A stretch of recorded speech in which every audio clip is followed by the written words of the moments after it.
Welcome, dear listener, to Sleepless Survivors. Tonight we invite you to drift into peaceful slumber as we journey back through the mists of time to an age when the world was young, when the first great cities rose from the fertile plains, and when mortals first gazed upon those who claimed descent from the heavens themselves. Close your eyes, settle into comfort, and let us guide you through the story of the Sky-God Dynasties, the first kings on Earth. In the beginning, there was only the whisper of wind across endless grasslands, the gentle murmur of rivers carving their patient paths through virgin soil, and the eternal dance of stars wheeling overhead in the velvet darkness. Humanity lived simply then, in small bands, following the migrations of great herds, gathering what the earth offered freely, and sheltering beneath rock overhangs and in shallow caves. They knew the rhythms of the seasons, the patterns of the animals, the secrets of which plants would nourish and which would poison. But they did not yet know kingship. They did not yet know empire. They did not yet know the rule of those who claim the blood of gods flowing through their veins. The transformation came slowly, as all great transformations do, like the imperceptible shift from night to dawn. In the valley between two great rivers, where the soil ran dark and rich as midnight, the people learned to coax seeds into growth, to bend the wild grasses to their will, to transform the chaotic abundance of nature into ordered rows of sustenance. With agriculture came settlement. With settlement came surplus, and with surplus came the first stirrings of inequality, of hierarchy, of power concentrated in the hands of the few. It was here, in this cradle of civilization, that the first among equals emerged. Perhaps he was a man of unusual height, towering over his fellows like a cedar among shrubs. Perhaps he possessed a voice that could command the winds themselves, or wisdom that seemed to flow from some source beyond mortal ken. Perhaps he was simply born at the right moment, when the people needed someone to organize the harvest, to mediate disputes, to stand between them and the chaos that always threatens to overwhelm human order. But mere mortal authority was not enough, for why should one man command and others obey? Why should one family feast while others go hungry? Why should some live in palaces while others dwell in hovels? The answer, as it has been throughout human history, came from the heavens. The first kings understood, with an instinct as ancient as ambition itself, that their power needed sanction from beyond the human realm. And so they looked upward, to the dome of sky that arched above them, to the sun that gave life and warmth, to the moon that ruled the tides and marked the months, to the stars that wheeled in their cosmic dance. There, they said, was the source of their authority. There was their true father, their celestial progenitor. The Sky God Dynasties were born not merely from human ambition, but from this profound need to connect earthly power with cosmic order. The first kings did not simply rule, they mediated between heaven and earth. They were the pivot point, the axis mundi, the sacred centre around which the entire cosmos revolved. Through them, the blessings of heaven flowed down to humanity. Through them, the prayers and offerings of humanity ascended to the gods. They were priests and warriors, judges and shamans, all bound together in a single sacred person. Let us journey now to ancient Sumer, to the land called Mesopotamia by later peoples, the land between the rivers, where some of the earliest of these divine dynasties arose. Picture, if you will, the flat alluvial plains stretching endlessly in every direction, broken only by the glittering ribbons of the Tigris and Euphrates as they snake their way toward the Persian Gulf. The air shimmers with heat in the summer months and dust devils dance across the fields, but where the rivers overflow their banks, life erupts in extraordinary abundance. Here, in cities with names that echo like ancient music, Uruk, Ur, Eridu, Lagash, the first true urban civilization flowered. Massive temple complexes rose toward the sky, ziggurats of mud brick reaching upward in stepped platforms, as if the earth itself were straining toward heaven. At the summit of these artificial mountains stood shrines to the gods, and it was here that the kings performed their most sacred duties. The king lists of ancient Sumer tell us that kingship itself descended from heaven. Before the flood, they say, the gods bestowed rule upon 5 cities in turn, and the kings of those cities reigned for impossibly long periods, tens of thousands of years each. These were not mere mortal men, but beings who partook of divine nature, whose lifespans reflected their celestial origin. Then came the deluge, the great flood that washed away the first world. and when the waters receded and humanity began again, kingship once more descended from heaven, but now to new cities, new dynasties. Consider Gilgamesh, perhaps the most famous of these early divine kings. The Epic of Gilgamesh, one of humanity's oldest stories, tells us he was 2/3 god and 1/3 mortal, born of the goddess Ninsun and a mortal father. His divine blood gave him strength beyond that of any ordinary man. He could slay wild bulls with his bare hands, could wrestle and defeat the wild man Enkidu, could journey to the ends of the earth in search of immortality. Yet his mortal third made him vulnerable to death, made him human enough to grieve when his friend Enkidu died, human enough to fear his own mortality. Gilgamesh ruled in Uruk, a city of surpassing splendour. The epic describes its mighty walls, which he himself built, walls so thick that a chariot could race along their top. He built temples that touched the clouds, he brought order and justice to his people, and he performed the sacred rites that ensured the continued fertility of the land. But he was also a tyrant in his youth, oppressing his people until they cried out to the gods for relief.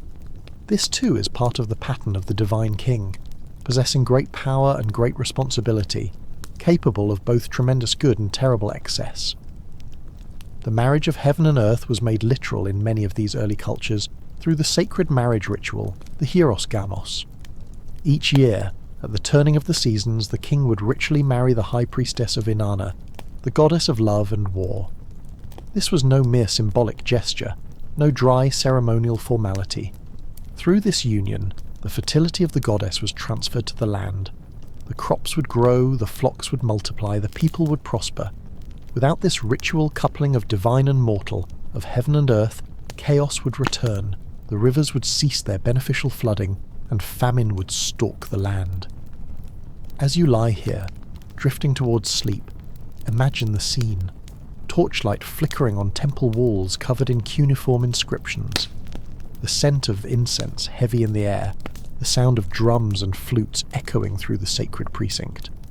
The king, dressed in the finest linen, adorned with lapis lazuli and carnelian, processes through the temple gates. He is both himself and not himself. He embodies Dumuzi, the shepherd god, consort of Inanna. The priestess awaits him, and she too is more than mortal in this moment, transformed into the living vessel of the goddess. Their union will ensure another year of abundance, another cycle of life continuing its eternal dance. Let us drift now across the sands, westward to the land that would become known as Egypt, where the Nile flows like a green serpent through an ocean of desert.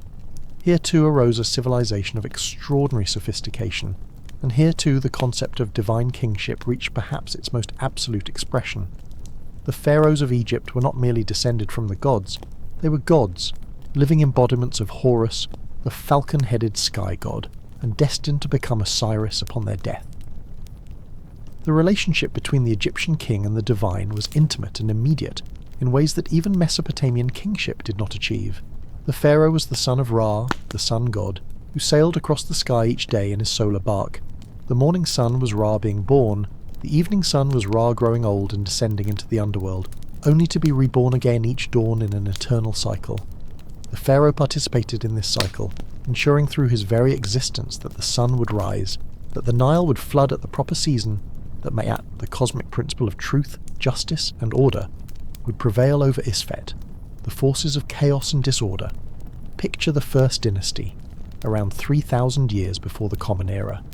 The land has been recently unified under a single ruler, the legendary Nama, or Menes, who wore the double crown of Upper and Lower Egypt, the white crown of the south and the red crown of the north united upon his divine head.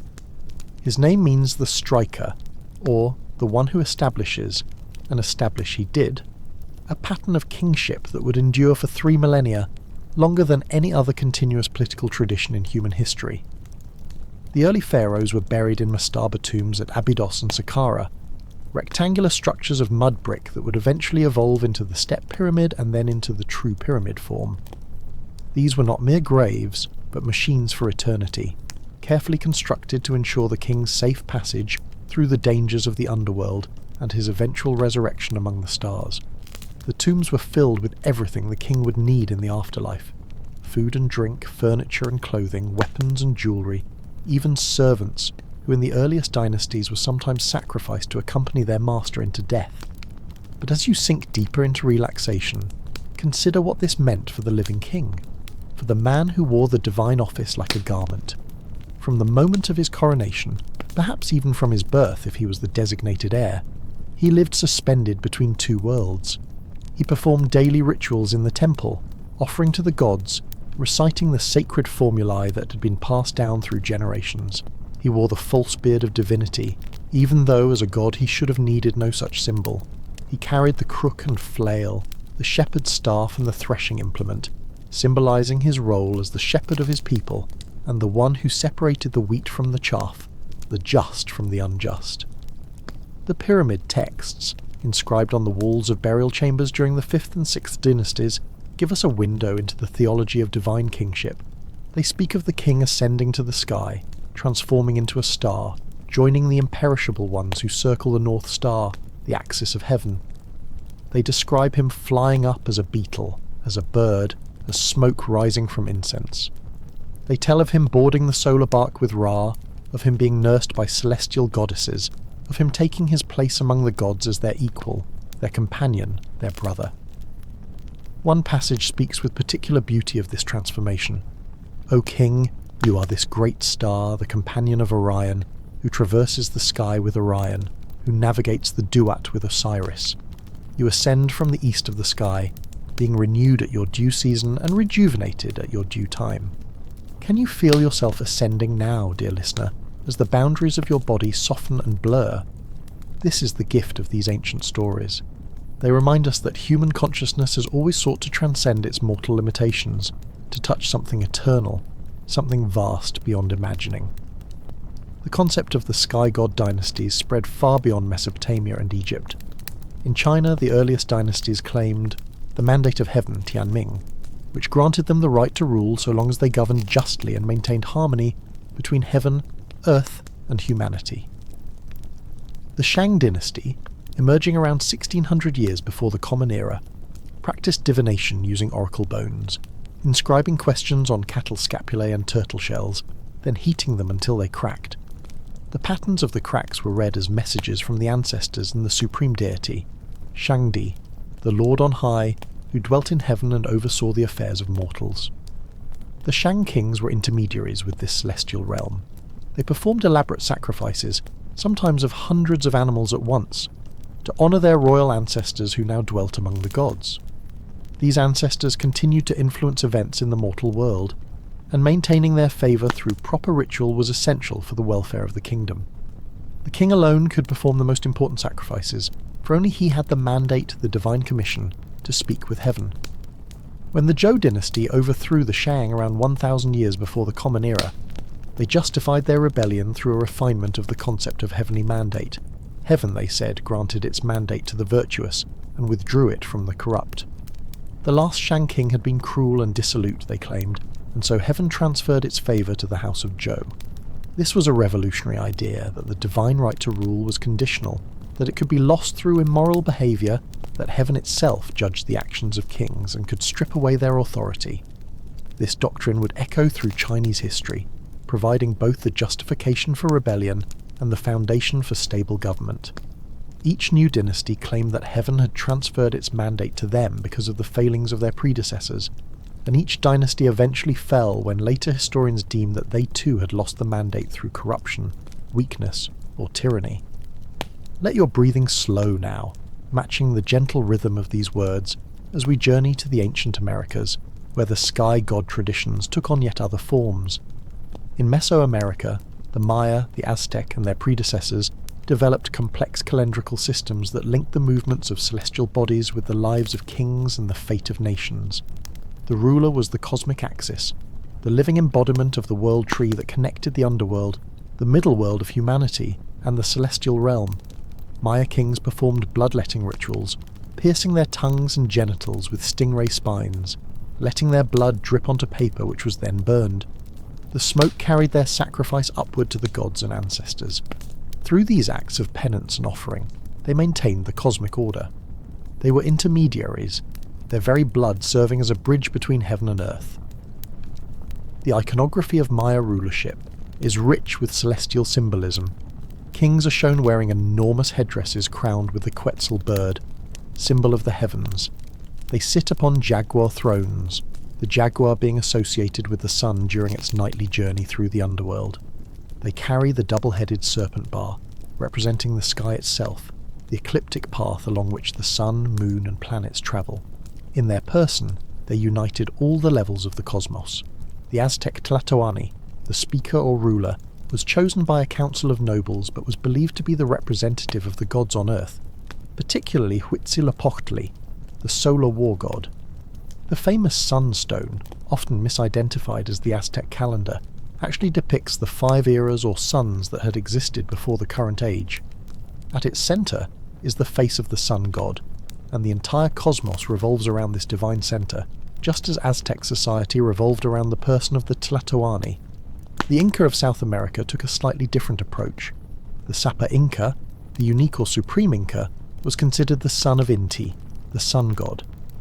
The Inca dynasty traced its origin to Manco Capac and Mama Oclo, children of the sun who emerged from Lake Titicaca to establish civilization among humanity. Each Sapa Inca was thus a direct descendant of the sun, and when he died, he did not cease to be present. His body was mummified and kept in the palace, brought out for festivals and important state occasions, consulted for advice. The previous kings continued to own their property and to wield influence through their royal households.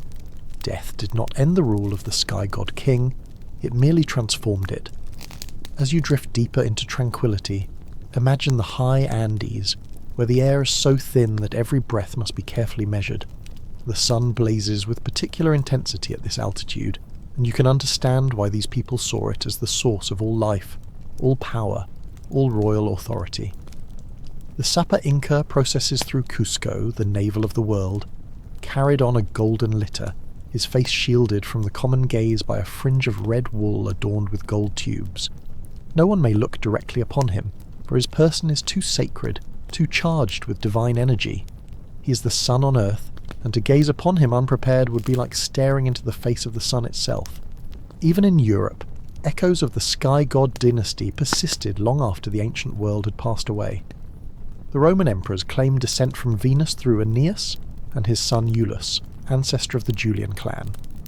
Julius Caesar's adopted son Octavian, who became Augustus, the first emperor, encouraged the worship of the divine Julius, and eventually was himself deified after death.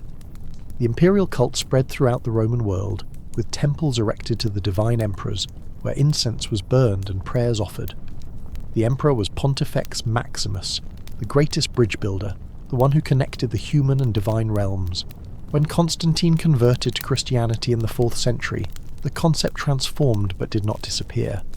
Christian emperors could no longer claim to be gods, for that would be heresy, but they were Christ's representatives on earth, ruling by divine right. The Holy Roman emperors were crowned by the Pope, receiving their authority from God through the mediation of the Church. Medieval kings were anointed with holy oil, like the high priests and kings of ancient Israel, and this anointing conferred upon them a sacred character that set them apart from ordinary mortals. Even the monarchs of the Enlightenment era clung to the doctrine of divine right. Louis XIV of France, the Sun King, lived his entire life as a kind of liturgical performance, every action from waking to sleeping governed by elaborate court ritual that emphasized his semi-divine status. He famously declared, "L'état, c'est moi," I am the state, articulating the principle that the king and the kingdom were mystically united, that to attack one was to attack the other. But let us return now to the deep past, to the very origins of this cosmic order. What was it like, we might ask, to be among the first generation to accept the rule of a divine king? Imagine yourself as a farmer in ancient Sumer, working your small plot of land along an irrigation canal. Your father farmed this land before you, and his father before him, back through the generations to the misty time when your ancestors first learned to coax barley from the earth. The old ways are changing. Once, each village governed itself through councils of elders. Now a great man in the city of Uruk has declared himself Lugal, the big man, the king. He says he is descended from the sky god An, that his right to rule comes from heaven itself. He demands a portion of your harvest, a share of your grain to support his household and his temple. He conscripts your sons for his building projects, to haul the millions of mud bricks required to construct his ever larger ziggurats and palaces. At first, you might resent this. Why should you labour for another man's glory? But then you see the temple rising toward the sky. You participate in the great festivals where the king himself performs the rituals that ensure the gods' favour. You hear the stories of how the king negotiated with the rulers of other cities, preventing war, securing trade routes that bring exotic goods from distant lands. You begin to understand that you are part of something larger than yourself, larger than your village, larger even than your city. You are part of a cosmic order, with the gods at the top, the king as their representative, and all of society arrayed in proper hierarchy below. When the king processes through the streets, you join the crowd that gathers to watch. You see him in his regalia, more splendid than any mortal man, and in that moment he seems almost to glow with an inner light. Is it the divine blood that flows in his veins? Or is it simply the power of belief, the collective will of thousands of people all agreeing to see him as something more than human? Perhaps there is no difference. Perhaps the divine exists precisely in that shared vision, that collective act of imagination that transforms a mortal man into a living god. Your children grow up never knowing any other system. To them, it is natural that some are born to rule and others to obey, natural that the king claims descent from heaven, natural that society is organised around the temple and palace. The old ways, the egalitarian ways, fade into legend, stories told by grandparents about the time before time, when things were different. And yet, the king too is bound by this system he has created. He cannot simply do as he pleases, for he must maintain the cosmic order. He must perform the rituals at the proper times, must ensure justice is dispensed fairly, must lead in war and negotiate in peace. If the rivers fail to flood, if the crops wither, if plague strikes or enemies invade, it is a sign that he has failed in his sacred duties, that the gods have withdrawn their favour. He may be divine, but he is also vulnerable, his legitimacy always contingent on his ability to deliver the blessings of heaven to his people. The great festivals punctuate the year, marking the cosmic rhythms that govern all life. At the New Year, in the Akitu festival, the Babylonian king would ritually humble himself before the statue of Marduk, the city's patron god. The high priest would strike him on the cheek, pull his ears, force him to kneel and proclaim his innocence of offences against the city. Then, his kingship ritually renewed, he would reenact the creation myth, the victory of Marduk over Tiamat, order over chaos, and for another year, the cosmic balance would be maintained. Feel yourself sinking now deeper into the realm of dreams, where time moves differently, where past and present mingle like waters flowing together. In this twilight state, the ancient kings seem less remote, less alien. You can almost hear the echoes of their voices calling across the millennia. They too knew fear and hope, joy and sorrow. They too sought meaning in their lives, tried to build something that would last beyond their brief span of years. The archaeological record tells us much about these early divine rulers. We find their tombs, packed with treasures meant to accompany them into eternity. We decipher their inscriptions, boasting of victories won and temples built. We reconstruct their palaces and temples, marvel at the sophistication of their engineering and the refinement of their art. But the inner lives of these god-kings remain mysterious. What did it feel like to be told from childhood that divine blood flowed in your veins? How did that shape your sense of self, your understanding of your place in the cosmos? Perhaps they truly believed in their own divinity, accepted without question the myths that elevated them above ordinary humanity. Or perhaps in quiet moments doubt crept in. Perhaps they lay awake at night, feeling the weight of the crown pressing down upon them, knowing that thousands depended on them to maintain the cosmic order, wondering if they were truly equal to the task. The historical record cannot answer such questions, but our shared humanity suggests that the burden of divinity must have been almost unbearable at times. The Sky-God Dynasties were not eternal, of course. Civilizations rise and fall, dynasties give way to new dynasties, and eventually the old gods are forgotten or transformed. The ziggurats of Mesopotamia crumbled into dust, their bricks scavenged by later builders. The pyramids of Egypt endured but became mysterious monuments to a vanished world. The Maya cities were swallowed by jungle. The Inca were conquered by Spanish invaders who could not comprehend a civilization so alien to their European understanding. And yet, something of that ancient connection between heaven and earth, between divine authority and human rule, persisted. It transformed through the centuries, adapted to new religious and philosophical frameworks, but never entirely disappeared. Even in modern democracies, we see echoes of it in the way leaders are exalted, in the symbolism of power, in the human need to connect political authority with some transcendent source of legitimacy. The anthropologist Sir James Frazer, in his monumental work The Golden Bough, explored the concept of divine kingship across cultures, arguing that it represented a universal stage in human cultural evolution. While modern anthropology has moved beyond such sweeping generalizations, Frazer captured something essential about the human imagination, the way we project our deepest needs and highest aspirations onto our leaders, transforming them in our collective consciousness into something more than merely human. Consider the regalia of kingship, remarkably consistent across cultures separated by thousands of miles and thousands of years. The crown, representing the dome of heaven placed upon the king's head, making him the physical axis around which the cosmos revolves. The throne, elevated above the common ground, placing the king between earth and sky. The sceptre, the rod of authority that channels divine power into the human realm. The royal purple or red or gold, colours associated with the sun, with blood, with divine essence. These are not arbitrary symbols, but visual expressions of the fundamental principle of divine kingship, the idea that the ruler mediates between the world of gods and the world of mortals. Let yourself relax even more deeply now, your body heavy and still, your mind drifting like a boat on a calm sea. The weight of your limbs sinks into the surface beneath you, and you feel the gentle pull of sleep, that daily rehearsal of death and rebirth, the little death that the French so aptly named it. The priests who surrounded the divine kings understood the power of ritual, of repetition, of sensory experience. Incense clouds the mind, creates an atmosphere of mystery and otherworldliness. Torches and candles flickering in the darkness suggest the presence of spirits, the thin boundary between seen and unseen worlds.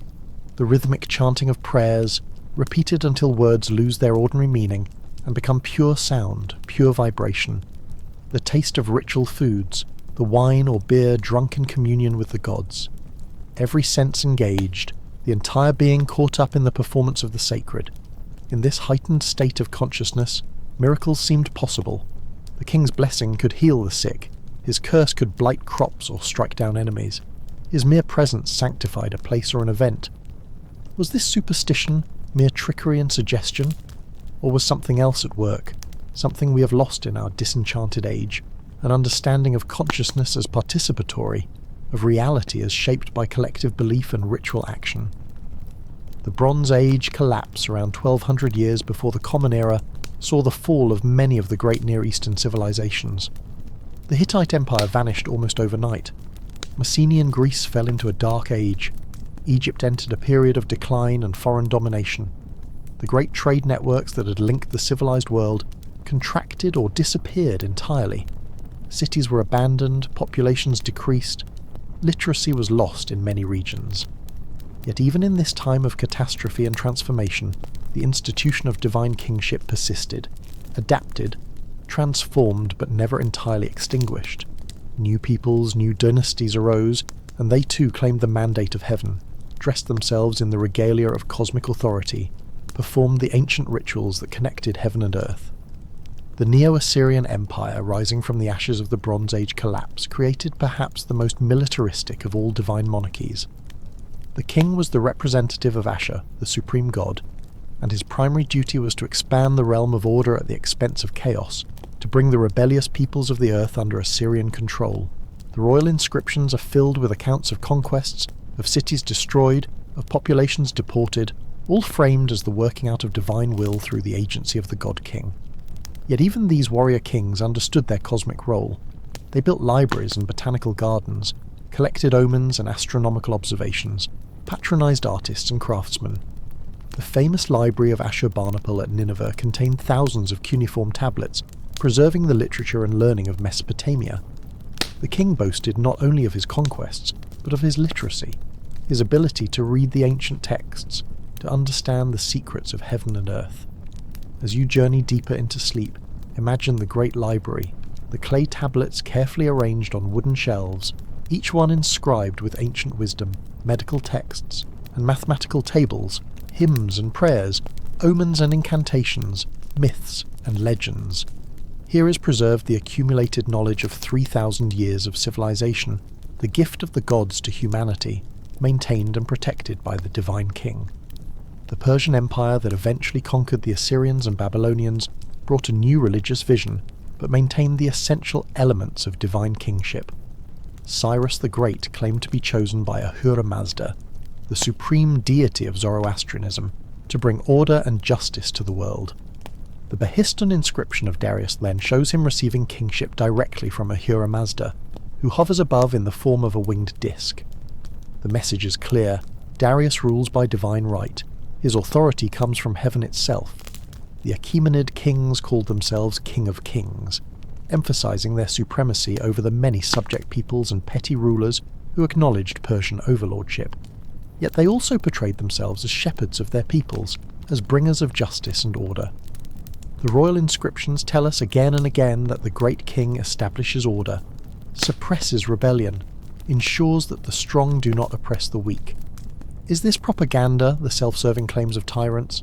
Certainly to some degree, but it also reflects the ideology of divine kingship at its most developed, the understanding that power brings responsibility, that the gods grant authority but also judge how that authority is used, that the king must embody justice if his rule is to be legitimate. Alexander the Great, conquering the Persian Empire in the 4th century before the Common Era, adopted many of its imperial practices, including the concept of divine kingship. He claimed descent from Zeus through his ancestor Heracles, and he encouraged the worship of himself as a god, particularly in Egypt where he was hailed as the son of Amun-Ra. His successors, the Hellenistic kings who divided his empire among themselves, continued this tradition, blending Greek and Eastern concepts of divine monarchy into new hybrid forms. Your breathing has slowed now to the rhythm of deep sleep, but some part of you still listens, still follows the thread of the story as it winds through the centuries. The Hellenistic age gives way to the Roman to the Byzantine to the Islamic caliphates and the medieval kingdoms of Europe. Through all these transformations, something of the Sky-God Dynasty endures, transformed but recognizable. The Islamic caliphs claimed authority as the successors of Muhammad, the final prophet, and while they were not divine themselves, they were divinely appointed, chosen by Allah to lead the community of believers. The title caliph means successor or deputy, and implies a sacred trust, a responsibility to maintain divine law on earth.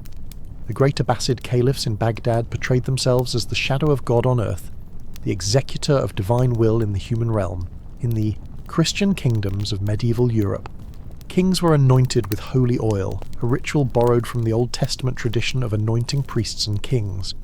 This anointing conferred a sacred character, making the king quasi-priestly, set apart from ordinary mortals.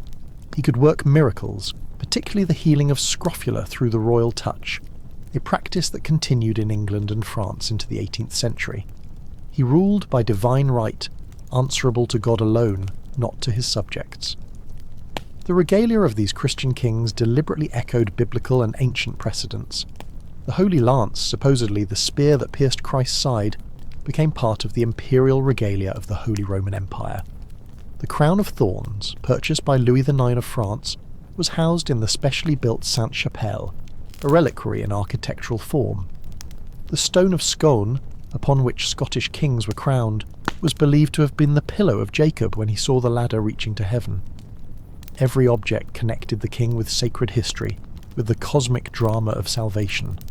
Yet even as Christianity theoretically limited the claims of divine kingship, for no mere man could be God or even a god, in practice, it often enhanced the sacred aura of royalty. The king was the Lord's anointed, and to raise one's hand against the king was not merely treason but sacrilege, a sin against God himself. The Two Swords theory posited that God had granted temporal authority to kings, just as he had granted spiritual authority to the church, and both were sacred, both essential for the proper ordering of Christian society. Feel the softness of sleep enfolding you now, like a gentle blanket drawn up over your shoulders. The ancient kings fade into the background, but their presence remains, a subtle awareness of the long arc of human history, the countless generations that have come before, each playing out their role in the great drama of civilization. The Enlightenment and the revolutions of the 18th and 19th centuries challenged the doctrine of divine right, replacing it with theories of popular sovereignty and social contract. Yet even revolutionary leaders often found themselves elevated to quasi-divine status. Napoleon crowned himself emperor, deliberately evoking both Charlemagne and the Roman Caesars. His propaganda portrayed him as destiny incarnate, as the man chosen by history itself to reshape the world. Modern, totalitarian leaders of the 20th century, rejecting traditional religion, nevertheless created cults of personality that bore striking resemblances to ancient divine kingship. Stalin was portrayed as the father of nations, all-wise, all-powerful. Mao was the great helmsman, whose little red book contained wisdom for every situation. Kim Il-sung and his descendants in North Korea have been elevated to a status that can only be described as divine, with supernatural births, miraculous deeds, and posthumous influence ascribed to them. Even in contemporary democracies, we see echoes of the ancient patterns. The pageantry surrounding heads of state, the elaborate security protocols that separate leaders from ordinary citizens, the tendency of followers to project their hopes and fears onto political leaders, all of these suggest that the human need for sacred kingship, for divine intermediaries, has not been entirely extinguished by modernity and secularism. The anthropological and psychological roots of divine kingship run deep. The psychiatrist Carl Jung wrote about archetypes, universal patterns of thought and symbol that recur across cultures. The king is one of these archetypes, representing order, consciousness, the rational principle that organizes chaos into cosmos. The divine king specifically represents the self, the integration of conscious and unconscious, human and divine, mortality and immortality. In Jungian terms, the king sits at the center of the mandala, the sacred circle that represents wholeness and integration. The kingdom is the psyche, and the divine king is the ego consciousness that must maintain balance and order among the competing forces of the personality. When the king fails, when he becomes tyrannical or weak, the kingdom falls into chaos. Just as when ego consciousness becomes too rigid or too weak, psychological disintegration threatens. This psychological interpretation does not diminish the historical reality of divine kingship, but rather suggests why it has been such a persistent and powerful human institution. We need our sacred centers, our symbols of order and meaning. We need to believe that the chaos and contingency of existence can be mastered, that there is a pattern and purpose to it all. The divine king, standing at the junction of heaven and earth, embodies this need, gives it human form and face. Let your mind drift now through the gallery of divine kings we have encountered on this journey. See them process past in your imagination, a parade of millennia, the Sumerian Lugals in their flounced robes, leading bulls to sacrifice, the Egyptian pharaohs in the double crown, offering incense to the gods, the Maya Ahau in Quetzal feather headdresses, bloodletting in the temple doorways, the Chinese emperors in dragon robes performing the rituals that maintain the mandate of heaven, the Persian Shahanshah on his golden throne, receiving the submission of subject peoples, the medieval European kings at their coronation, anointed with holy oil, swearing to defend the faith and protect their peoples. All are gone now, returned to the dust from which they came, yet something of their presence lingers. The ruins of their palaces and temples dot the earth. Their names are remembered in history books and legends. Their DNA flows in the veins of millions of their descendants. The institutions they created, transformed and adapted, continue to shape human society. The yearning for transcendent meaning that they embodied still drives human striving and aspiration. In the end, perhaps the divine kings were less about actual gods, and more about the human capacity for creating meaning, for organizing society, for connecting the mundane details of daily life with cosmic significance. They took the raw material of human ambition, religious longing, political necessity, and artistic imagination, and forged from it something that could inspire loyalty, motivate great works, provide a centre around which entire civilizations could organize themselves. The first kingdoms arose not from the deliberate planning of great minds, but from the gradual accumulation of many small changes, technological, economic, social, ideological. Agriculture produced surplus. Surplus enabled specialization. Specialization led to inequality and hierarchy. hierarchy needed justification. And what better justification than divine mandate, the claim that the gods themselves had ordained that some should rule and others should follow. But once established, divine kingship became more than mere ideology. It became a lived reality, a system of meaning and practice that shaped every aspect of life. The agricultural calendar was organised around royal rituals, justice was dispensed in the king's name, wars were fought for the king's glory, temples rose to honour the gods who had blessed the king with power. Art and literature celebrated the king's deeds and divine ancestry. Children learned from birth that the king was set apart, sacred, to be honoured and obeyed. Generation after generation was born into this system, lived within it, died still believing in its essential rightness. The divine king was not an abstraction but a presence, visible in public ceremonies, represented in art and architecture, embodied in laws and institutions. He was the still point around which the world revolved, the pillar connecting heaven and earth. Your conscious mind is almost entirely submerged now in the deep waters of sleep, but that primal part of you that responds to story, to symbol, to the archetypal patterns that transcend culture and era, remains receptive. Let the images of divine kingship wash over you, the golden crowns and jewelled thrones, the towering ziggurats and stepped pyramids, the processions and sacrifices, the sacred marriages and coronation ceremonies, the royal tombs packed with treasure for the afterlife. These images connect us to our ancestors, remind us that we are part of a story much larger and longer than any individual life. For tens of thousands of years, our species lived in small bands of hunter-gatherers, egalitarian and nomadic. Then, in a mere few thousand years, we invented agriculture, cities, writing, mathematics, monumental architecture, standing armies and divine kingship. The world was transformed, and we were transformed with it. The Sky-God Dynasties were the architects of this transformation, the organisers of the first great civilizations. They were not necessarily wiser or better than those who came before. In many ways, they were more violent, more oppressive, more cruel. The first civilizations were built on slavery and conquest, on the labour of the many for the benefit of the few. The divine kings lived in splendour while their subjects struggled with poverty and disease. Yet they also created beauty and meaning on a scale never before achieved. They built temples that took generations to complete, monuments meant to last forever. They developed writing systems that allowed knowledge to be preserved and transmitted across vast distances of space and time. They created legal codes that established, however imperfectly, the principle that justice should be more than the arbitrary whim of the powerful. They patronised artists and poets who produced works of enduring beauty and power. The legacy of the divine kings is thus profoundly ambiguous, as is the legacy of civilization itself. We are the heirs of both their achievements and their crimes, their wisdom and their folly. We cannot return to the world before kingship, before civilization, nor would most of us wish to. Yet neither can we uncritically celebrate the Sky-God Dynasties, ignoring the suffering upon which they were built. What we can do is try to understand them in their full complexity, neither demonizing nor idolizing them, but recognizing them as fellow humans grappling with the fundamental challenges of existence.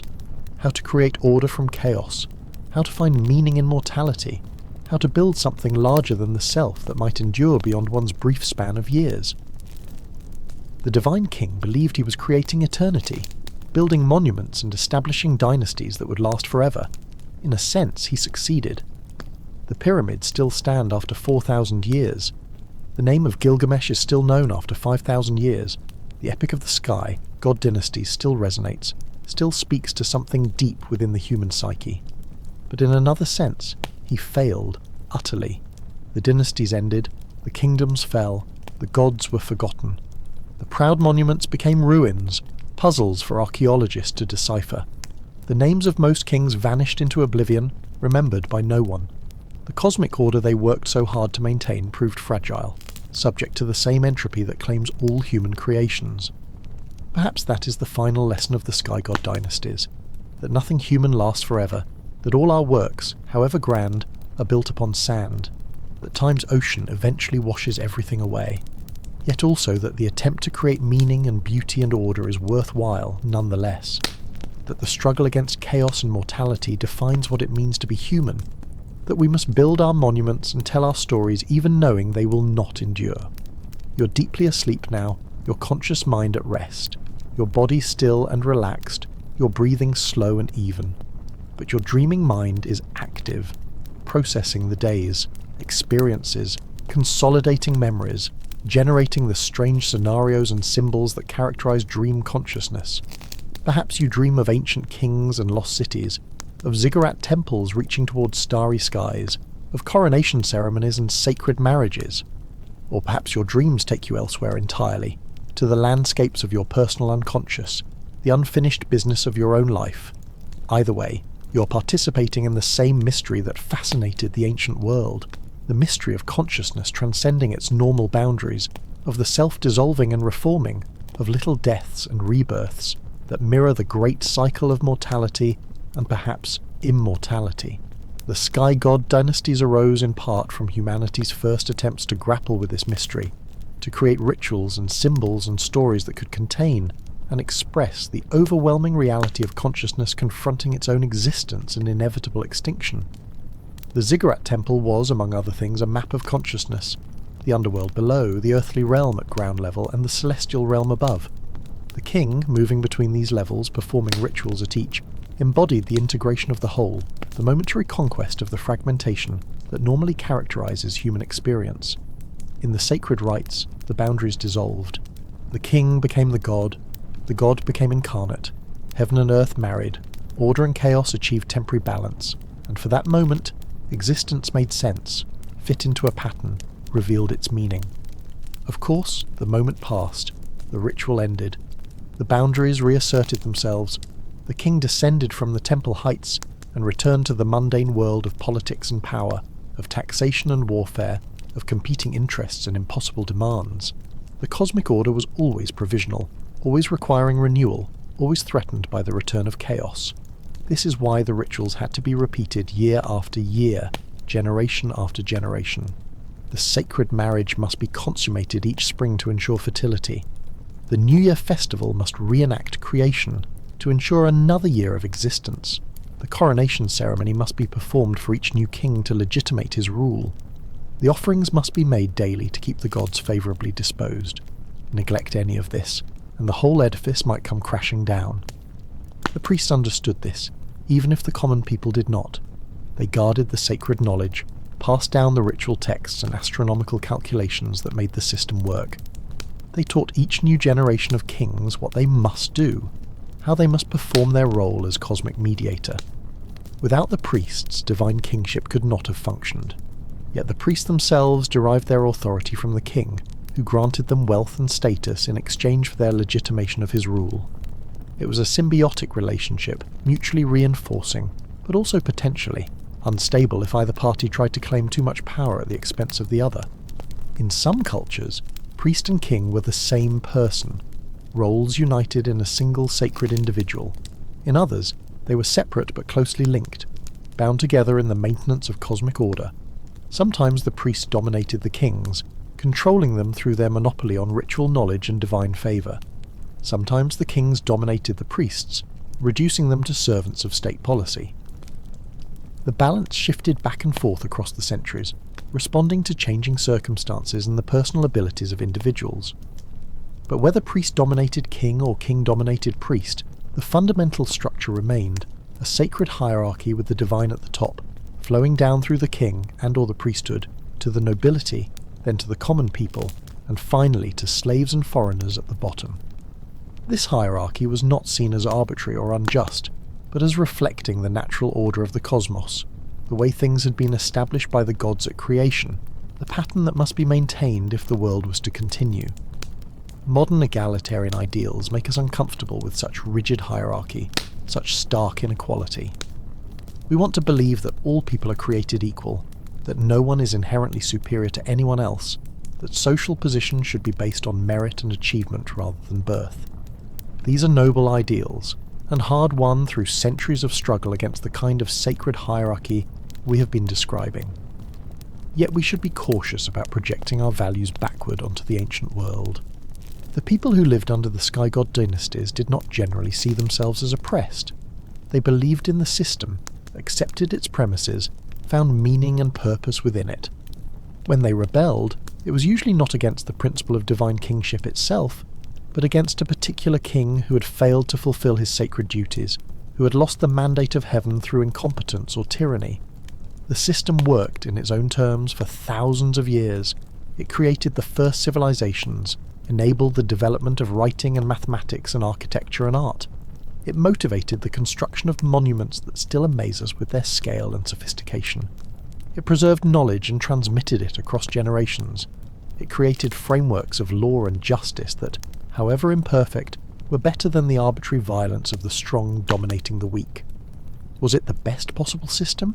Certainly not. Was it an inevitable stage in human cultural evolution? Probably not. There are alternative paths that other societies have taken. Should we celebrate it or condemn it? Neither and both. We should try to understand it in all its complexity, learning from both its achievements and its failures. The stars wheel overhead, the same stars that the ancient kings watched, reading in their movements the will of heaven. The constellations have not changed in 5,000 years. Orion still hunts across the winter sky. The Pleiades still cluster like jewels. The North Star still marks the axis of the celestial sphere. Our technology has advanced beyond anything the ancient world could have imagined, but the basic patterns of the cosmos remain unchanged. This is perhaps what the divine kings understood most deeply, that beneath the chaos and change of human affairs, there are patterns, cycles, eternal returns.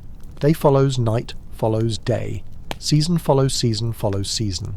One king dies and another is crowned. One dynasty falls and another rises. The wheel turns, and while the details change, the essential pattern remains. Sleep itself is part of this pattern, a daily return to the formless void from which we emerged at birth, and to which we will return at death. In sleep we relinquish the ego consciousness that holds us separate and distinct. We merge back into the collective unconscious, the dream world where personal and universal intermingle, where the boundaries of self become permeable. The ancient Egyptians understood sleep as a rehearsal for death, and dreams as visits to the realm of the gods and ancestors. The sleeper's soul, the Ba, could leave the body and journey through the night, having adventures and receiving revelations. This is why they left food and drink in tombs for the deceased, why they included maps of the underworld in burial chambers, why they carefully preserved bodies through mummification. Death was not an ending but a transition, and proper preparation could ensure a safe journey to the afterlife. The divine king, when he died, embarked on the most important journey of all. He became a star, joining the imperishable ones who circle the pole. He became Osiris, ruler of the underworld. He joined the gods in their celestial realm. His Ka, his life force, lived on in statues and images.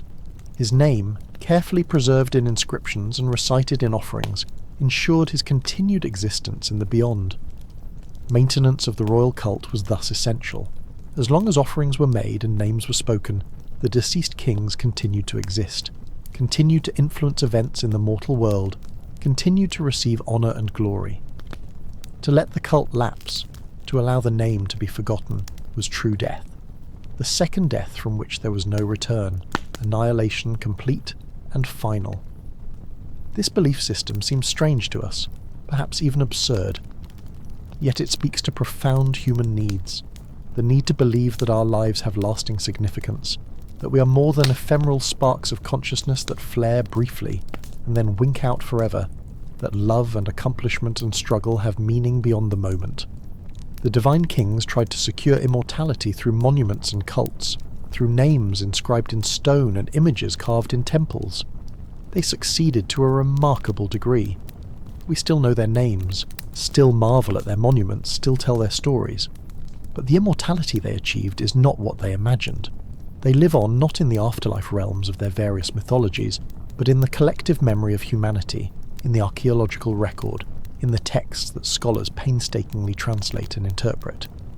This is perhaps immortality enough, to have lived, to have strived, to have created, to have left some mark upon the world that outlasts the brief candle of biological life. The divine kings understood that if you build greatly enough, if you establish institutions and traditions strong enough, if you tell stories compelling enough, something of you will survive your body's inevitable decay. And so the pyramids still stand in the desert, slowly eroding but still recognizable after 4 millennia. The ziggurats of Mesopotamia are mounds now, shapeless tells, but archaeologists can still trace their ground plans, can still read the inscriptions that identify the kings who built them. The royal tombs of China yield their treasures, thousands of terracotta warriors standing eternal guard over an emperor who died 22 centuries ago. The stone heads of Mesoamerica stare across the jungles, faces of kings whose names we have forgotten, but whose presence we still feel. These ruins and remnants connect us to the deep past, remind us that we are part of a continuous story that stretches back to the very origins of civilization. When we stand before the pyramids or walk through the ruins of ancient palaces, we are treading the same ground as people who lived 50, 100, 500 generations before us. They saw the same sun rising in the east, the same stars wheeling overhead. They felt the same fundamental emotions: love and hate, joy and sorrow, hope and fear. They too wondered about their purpose, sought meaning in existence, struggled against mortality. The divine kings were not so different from us, despite the vast gulf of time and culture that separates us from them. They too were human, subject to human limitations, blessed and cursed with human consciousness that can envision infinity but is trapped in finitude, that can dream of perfection but must settle for the flawed and provisional, that can imagine immortality but must accept mortality. The great gift of historical consciousness is this recognition of continuity, this ability to see ourselves as part of a story much larger than any individual life. The Sky-God Dynasties are our story too, part of the journey that has brought humanity to where we are today. We cannot understand ourselves without understanding where we came from, cannot imagine where we might go without knowing where we have been. And now, dear listener of Sleepless Survivors, as you rest in the deep peace of sleep, as your body repairs and renews itself, as your mind processes and integrates the experiences of the day, let yourself feel connected to all those who have slept before you, all the way back to the first humans who lay down beneath the stars and drifted into dreams. You are part of an unbroken chain stretching back through countless generations to the very dawn of our species. The divine kings slept in palaces on beds of gold, surrounded by luxury and splendour.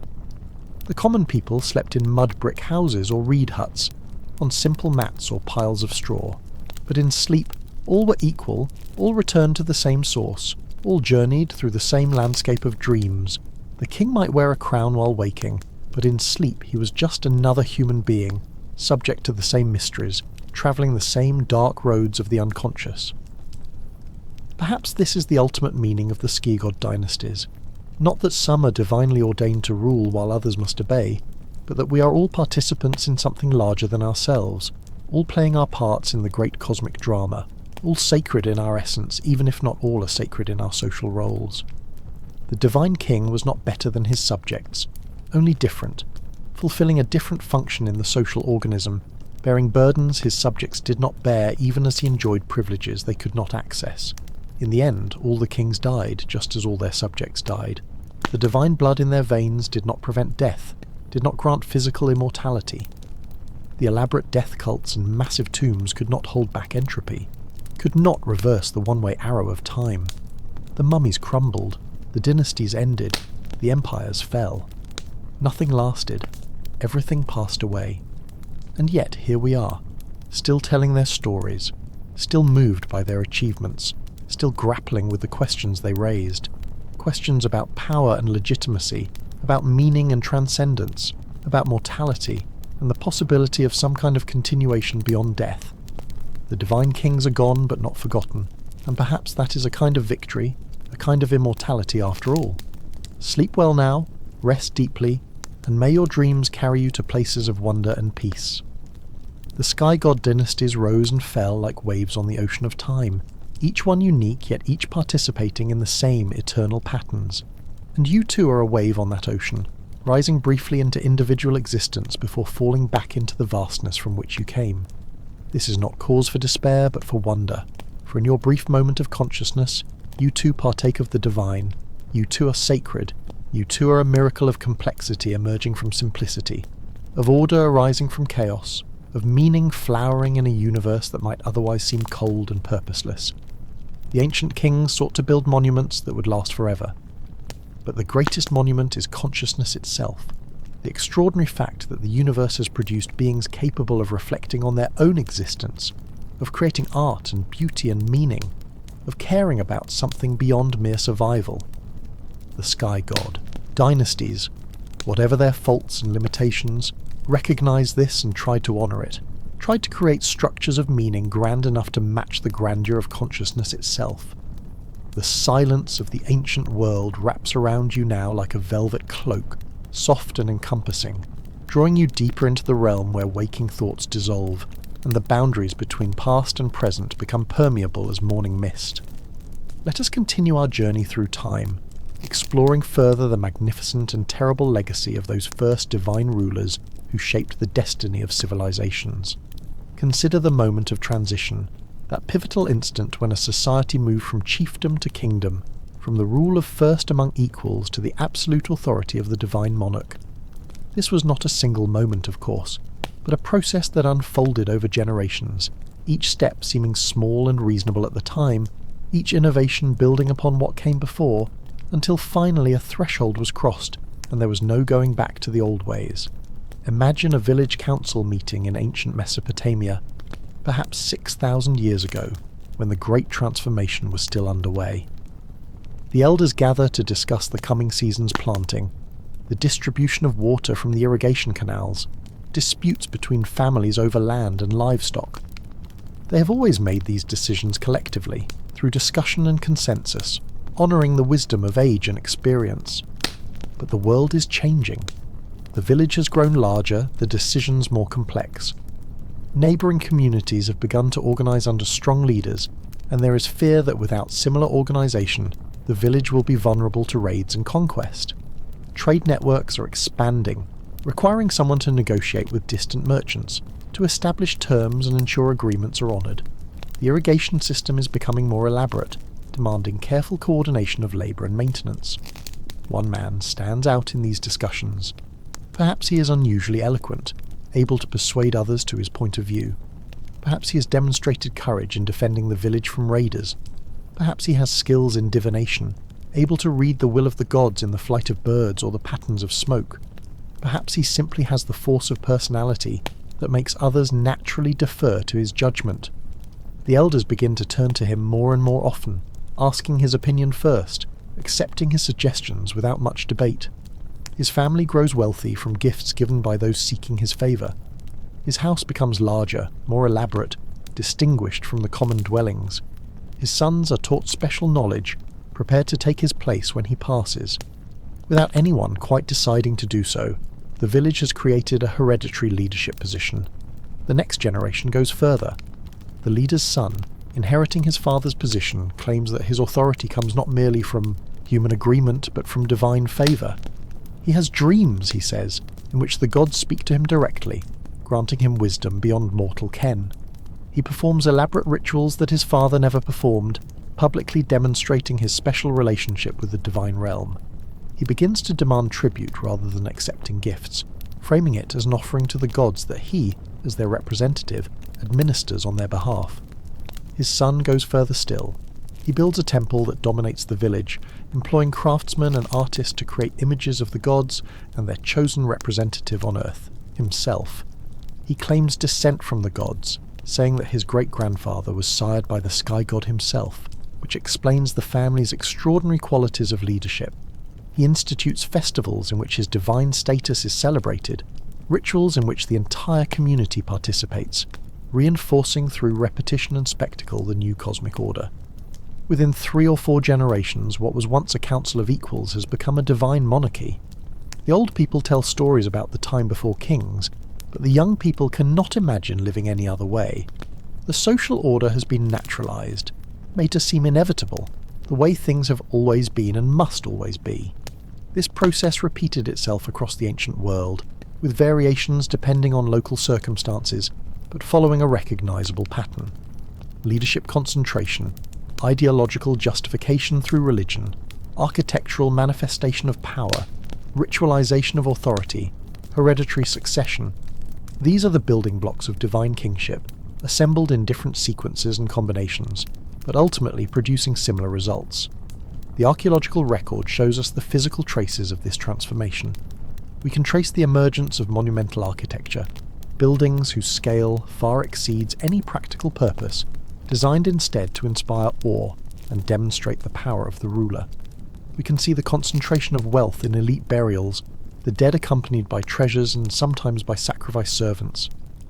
We can observe the development of administrative technologies, seals and sealings, written records, standardized weights and measures, the tools of centralized control.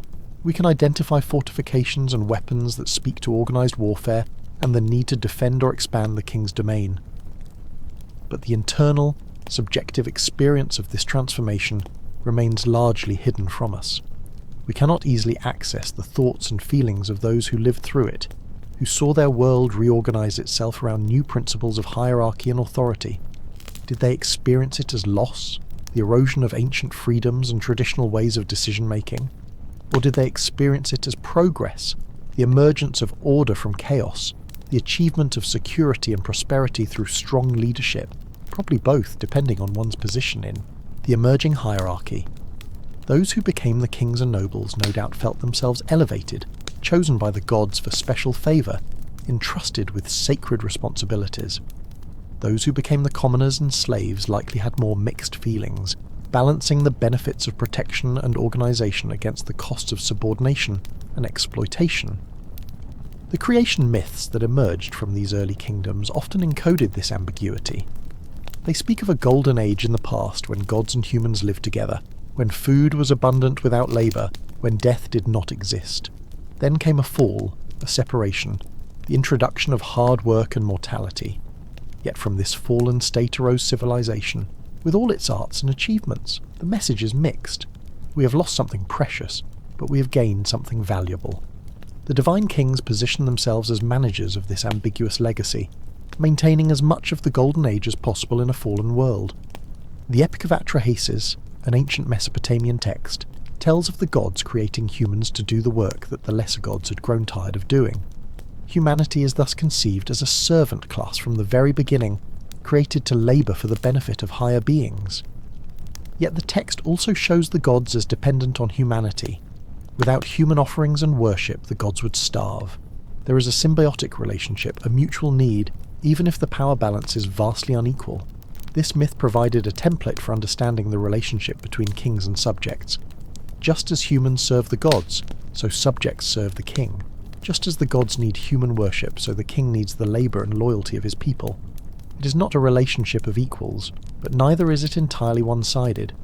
Both parties have roles to play, obligations to fulfill, and the cosmic order depends on both fulfilling their proper functions. The concept of Ma'at in ancient Egypt expressed this idea of cosmic balance and reciprocal obligation. Ma'at meant truth, justice, order, balance, all the principles that opposed Isfet, chaos and disorder.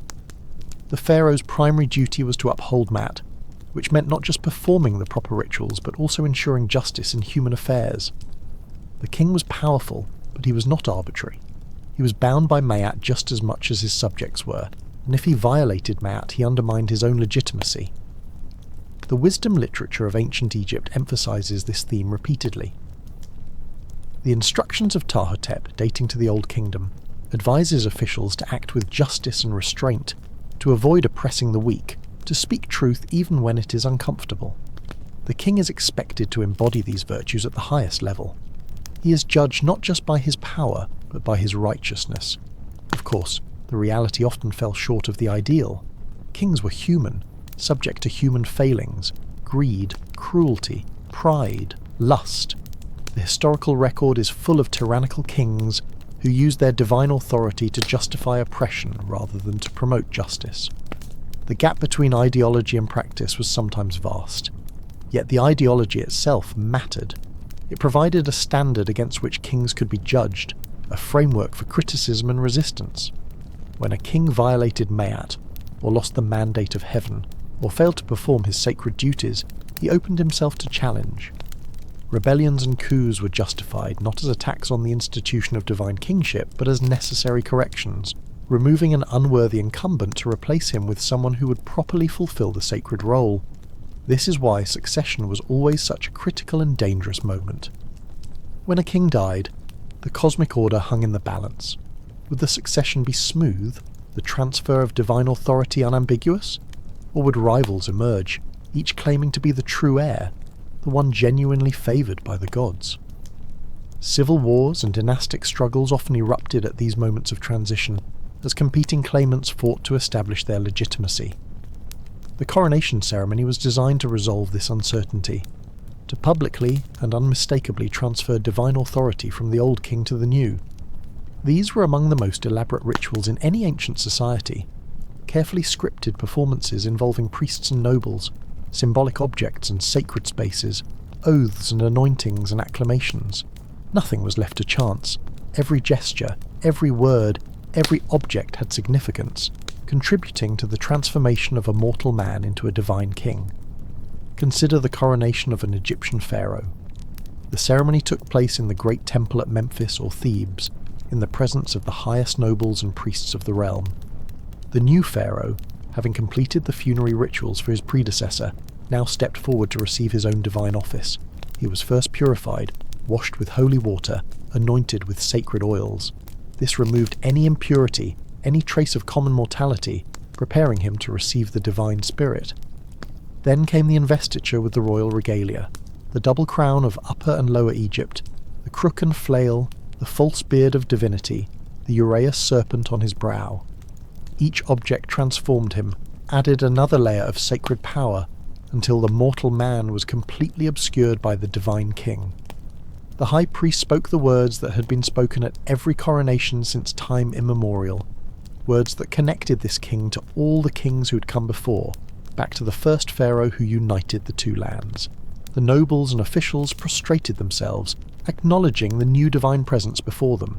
Offerings were made to the gods, thanking them for granting Egypt another legitimate ruler, another link in the unbroken chain stretching back to the age of the gods. Finally, the new pharaoh emerged from the temple and was presented to the people. Trumpets sounded, drums beat, the crowds roared their acclamation. The sun, which had been hidden behind clouds, or so the official account always claimed, suddenly broke through, shining directly upon the new king, confirming that Ra himself acknowledged and blessed this coronation. The old king was dead. Long live the new king. The cosmic order continued unbroken.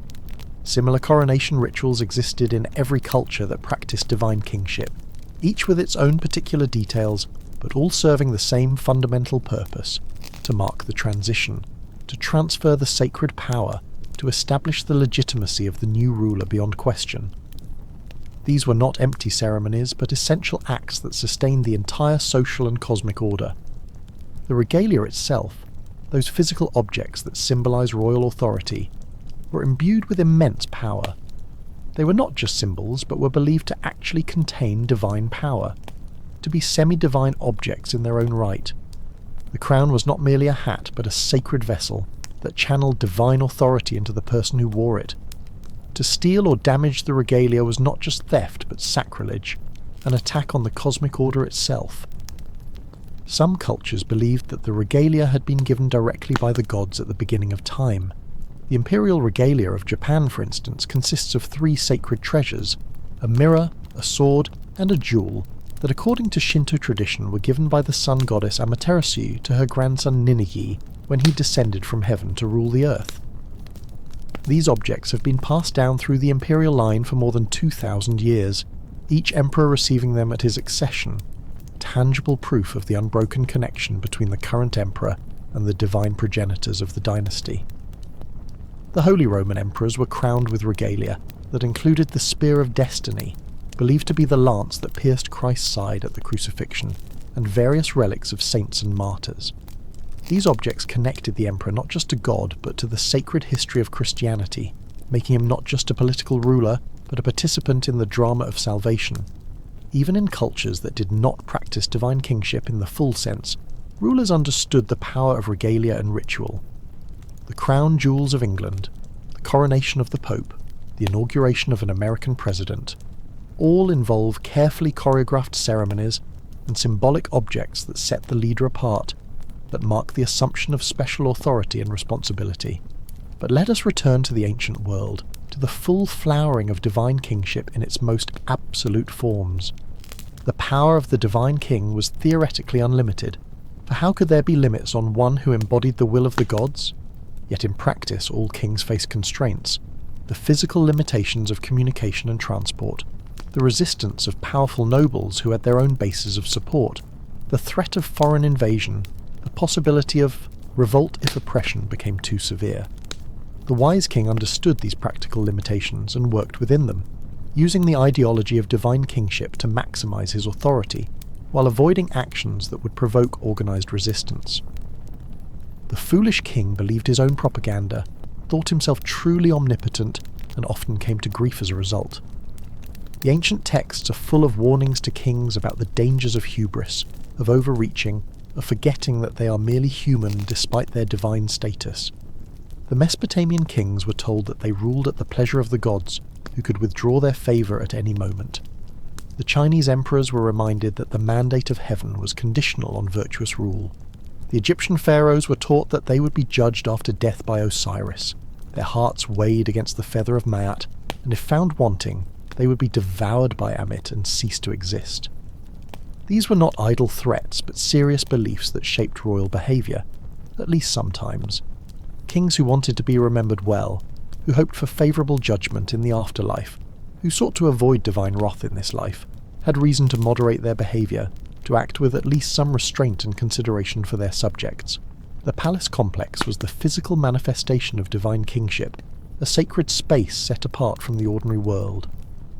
The king lived in splendour, surrounded by hundreds or thousands of servants and officials, separated from common humanity by layers of protocol and ceremony. Access to the king was carefully controlled, granted only to those of high rank or those with specific business that required royal attention. In some cultures, it was forbidden for commoners to even look directly at the king. In others, elaborate protocols governed how one approached the royal presence, walking backward, prostrating oneself, speaking only when spoken to, using special forms of language reserved for addressing royalty. These protocols reinforced the sacred character of the king, maintained the distance between the divine and the profane. The palace itself was often modelled on the cosmos, with different sections representing different realms. The throne room was the centre, the axis mundi, where heaven and earth met. The king's private quarters might represent the celestial realm, accessible only to a select few. The outer courts and administrative buildings were the realm of human affairs, while storage areas and servant quarters represented the underworld, the foundation upon which everything else rested. Gardens were especially important in palace complexes, representing paradise, the ideal perfection that the king was supposed to maintain in the earthly realm. The Hanging Gardens of Babylon, one of the 7 wonders of the ancient world, were reportedly built by Nebuchadnezzar for his wife who missed the green hills of her homeland. Whether or not this story is true, the gardens symbolized the king's power to create paradise on earth, to bend nature to his will, to provide abundance and beauty for those under his protection. The daily routine of the divine king was itself a ritual, every action from waking to sleeping prescribed and significant. The Egyptian pharaoh began each day with a ritual bath and purification, then proceeded to the temple to greet the gods, offering food and incense, reciting the prayers that ensured the sun would rise and the Nile would flood. Only after completing these sacred duties could he turn to secular affairs, meeting with officials, hearing petitions, making judgments, planning military campaigns or building projects. Every meal was a ritual, every garment change required ceremony, every movement from one part of the palace to another involved protocol. The king was never alone, always accompanied by servants and attendants who witnessed and assisted in the endless performance of divine kingship. His life was not his own, but belonged to his role, to the cosmic drama in which he was the central actor. This must have been exhausting, even oppressive in its way. The king had enormous power but very little freedom. He could command armies and execute enemies, but he could not simply take a walk alone, could not eat a simple meal in private, could not speak freely without every word being weighed and remembered. The golden cage of divine kingship might be vast and luxurious, but it was still a cage. Some kings chafed under these restrictions.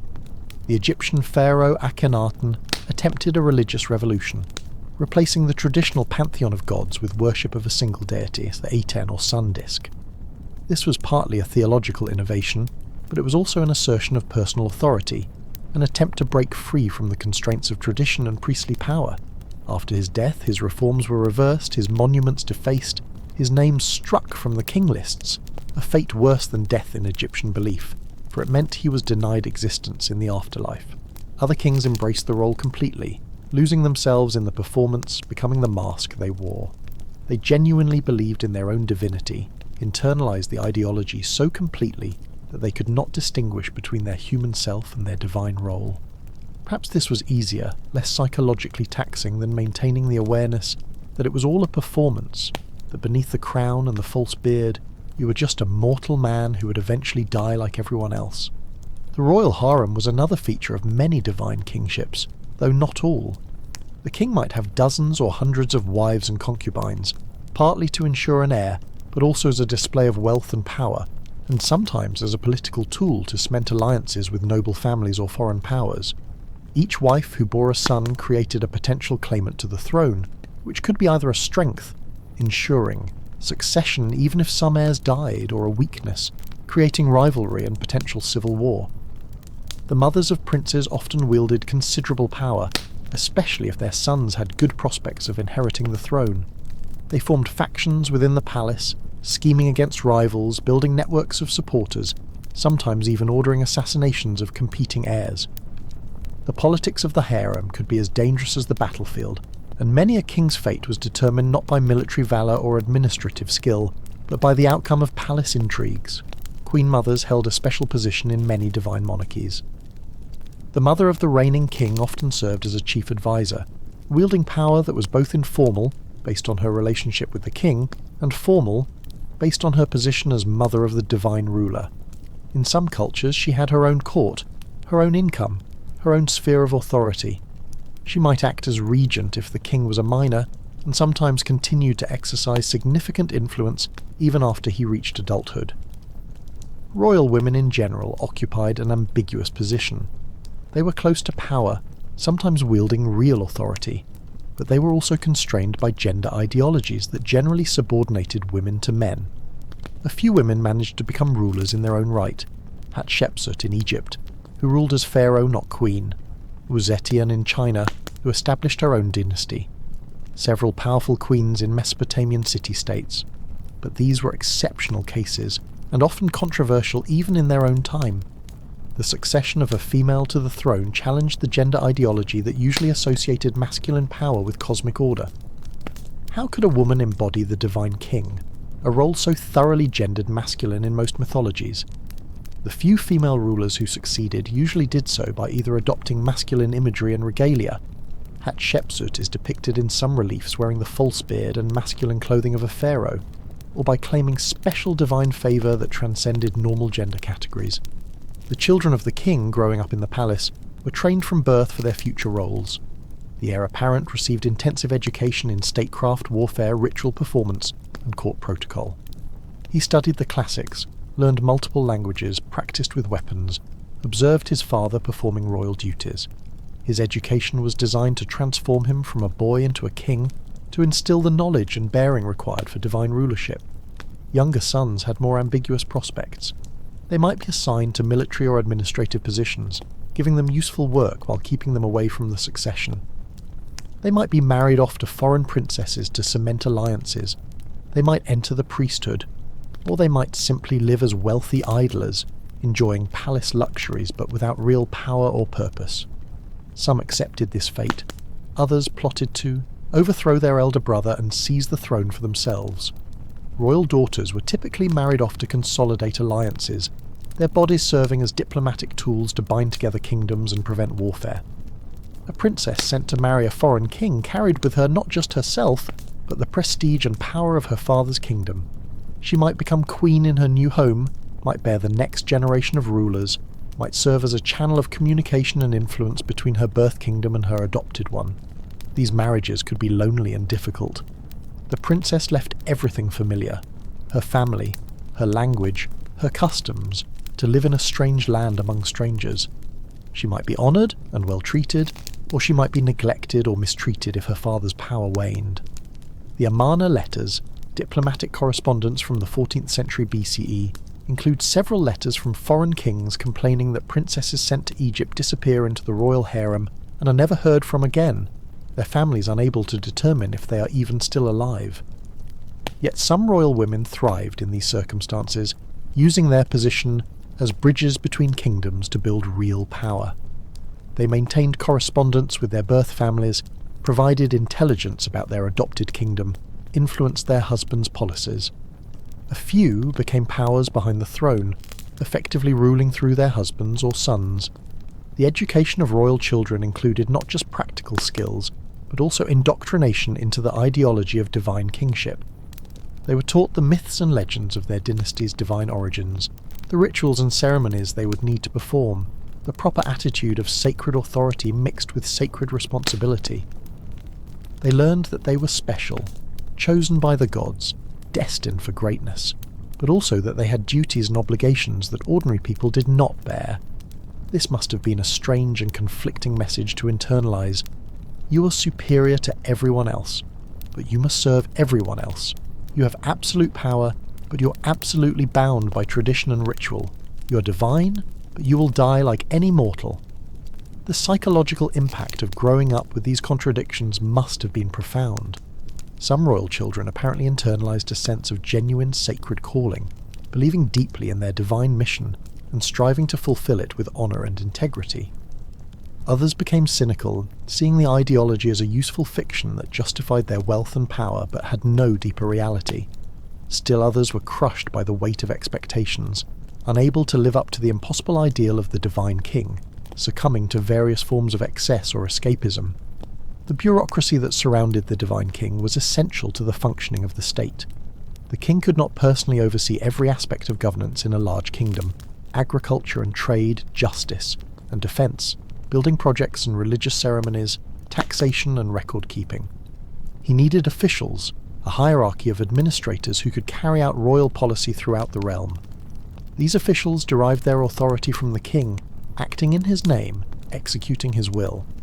They were his eyes and ears in distant provinces, his hands performing tasks he could not personally attend to. In theory, they were merely instruments, extensions of the royal will. In practice, they often wielded considerable autonomous power, especially in regions far from the capital where royal oversight was weak. The relationship between the divine king and his bureaucracy was thus always somewhat tense. The king needed the officials to rule effectively, but he also had to ensure they remained loyal, that they did not build independent power bases that could challenge royal authority.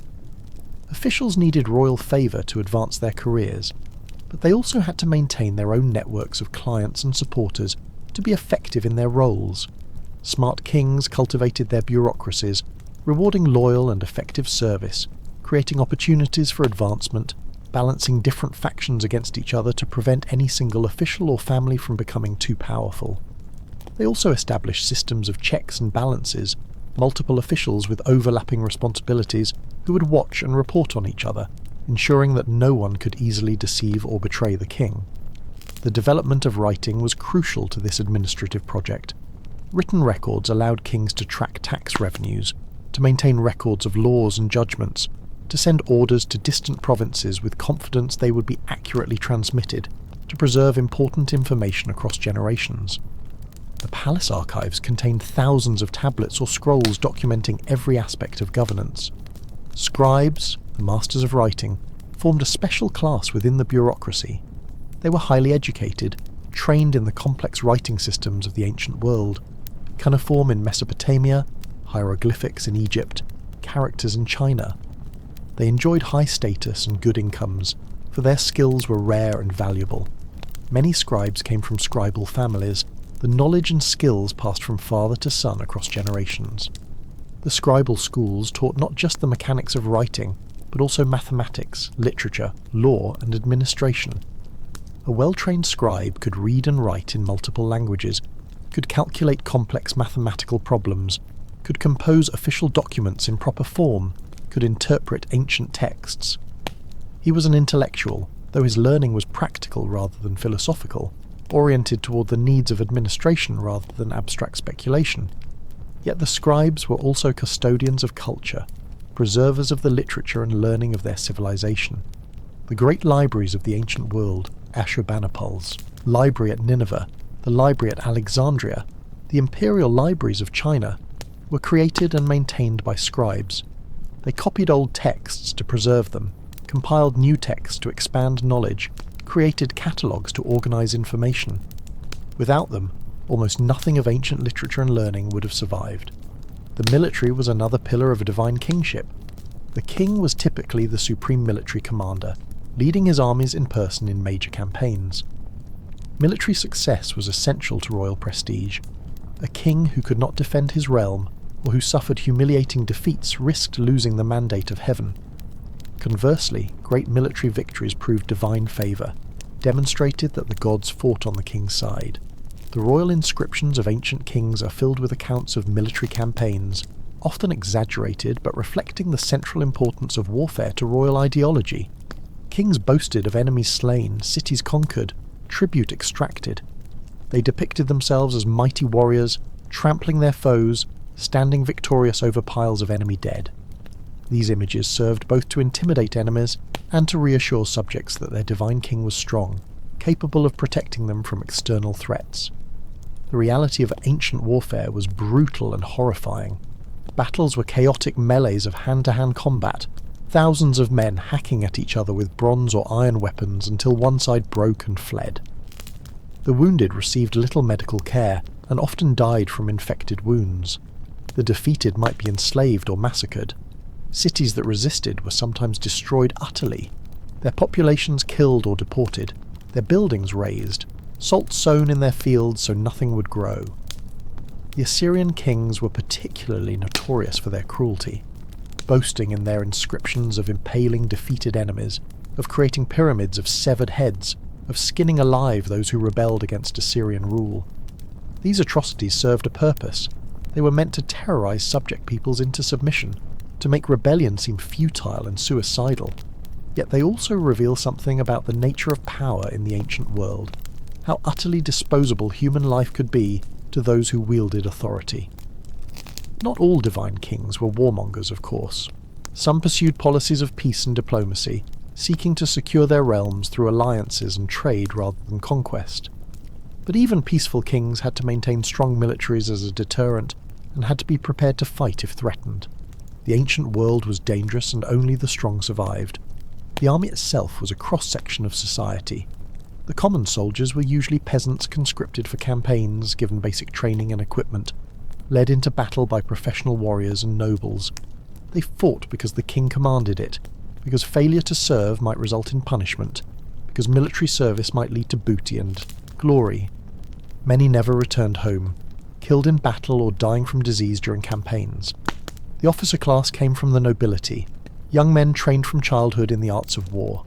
They formed the cavalry or chariot corps, the elite units that could turn the tide of battle.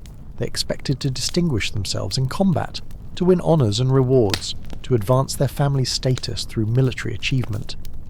For ambitious young nobles, warfare was opportunity, a chance to prove themselves and rise in the king's service. Some kings established professional standing armies, soldiers who made military service their career, rather than returning to farming between campaigns. These professional soldiers were more effective but also more expensive, requiring regular pay and maintenance. They also potentially posed a threat to the king, for an army loyal to its general rather than to the crown could become a tool of rebellion or coup. The king had to balance the need for military strength against the danger of empowering potential rivals. He might rotate commanders frequently, ensuring no one built up too much personal loyalty among the troops. He might station different units in different regions, making coordination of a rebellion difficult. He might maintain multiple forces that could check each other. A palace guard loyal to him personally, a regular army drawn from the general population, auxiliary forces from allied or subject peoples. Despite all precautions, military coups were a constant threat to divine kingship. A successful general with a loyal army at his back could march on the capital, depose the sitting king, and claim the throne for himself. He would then use the same ideology of divine kingship to justify his rule, claiming that the gods had transferred their mandate to him because of the incompetence or unworthiness of his predecessor. This pattern repeated itself throughout ancient history.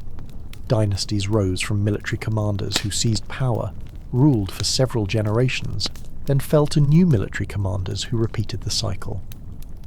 The ideology of divine kingship was flexible enough to accommodate these revolutions, for it was not tied to any particular family or bloodline but to the role itself. Whoever could successfully claim to be the divine king, whoever could perform the rituals and maintain the cosmic order, could legitimately rule regardless of his origins.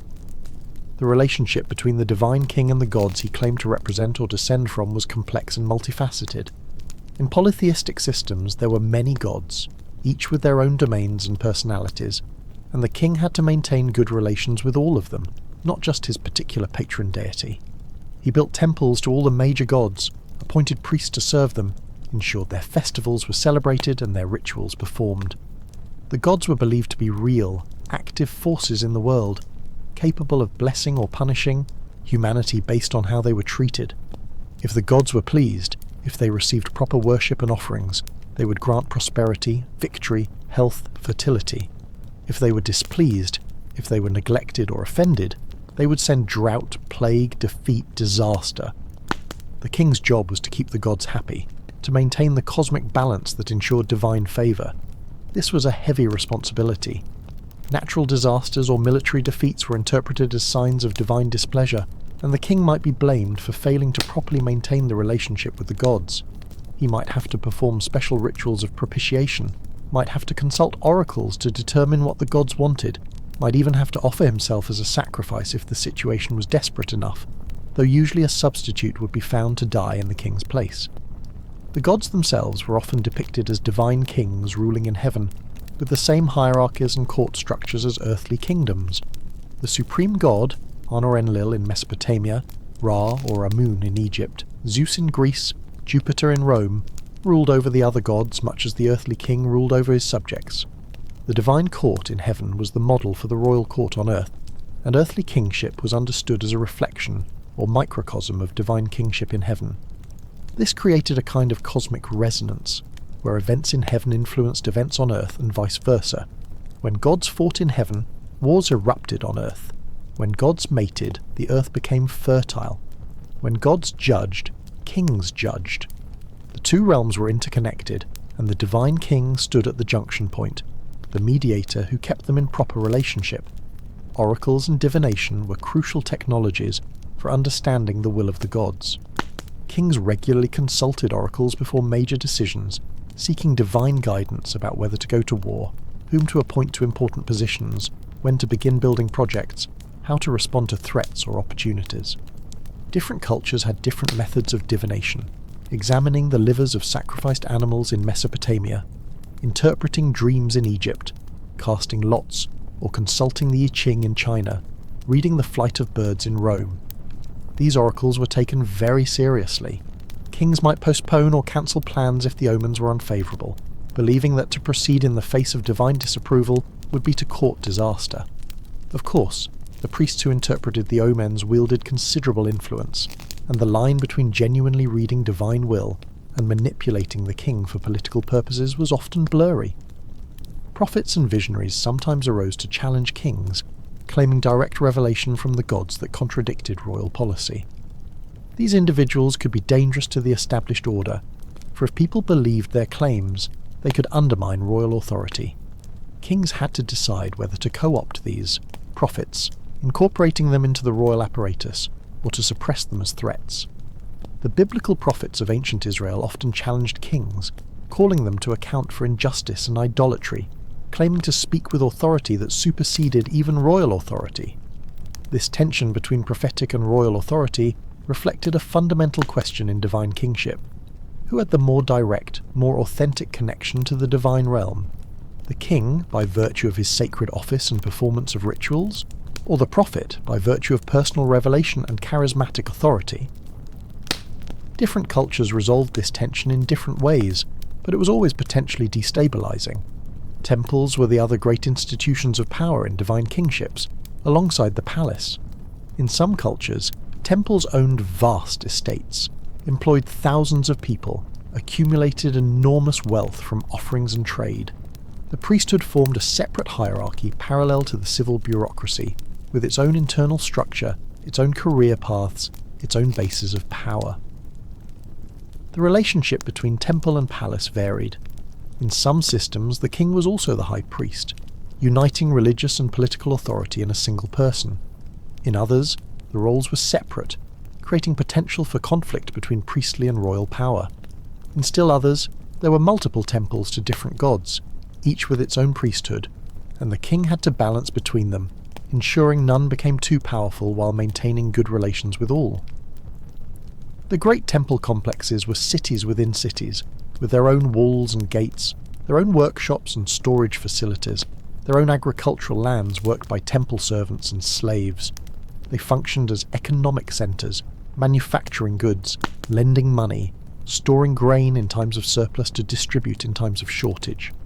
They were also cultural centres, schools where scribes were trained, libraries where texts were preserved, places where music and art flourished. The daily ritual in the temples followed a precise schedule, unchanged for generations. Priests rose before dawn to open the sanctuary, to greet the god statue, to wash and anoint and dress it, to offer it food and drink. Throughout the day, other rituals were performed, offerings made, prayers recited, hymns sung. At night, the god was put to bed, the sanctuary doors closed and sealed until the next morning. These rituals seem strange to us, treating the statue as if it were a living being that needed care and attention. But in the ancient worldview, the statue was not merely a representation of the god, but actually housed the god's presence. Through special consecration rituals, the god had been invited to dwell in the statue, making it a point of contact between human and divine realms. To care for the statue was to care for the god, to maintain the relationship that ensured divine favour.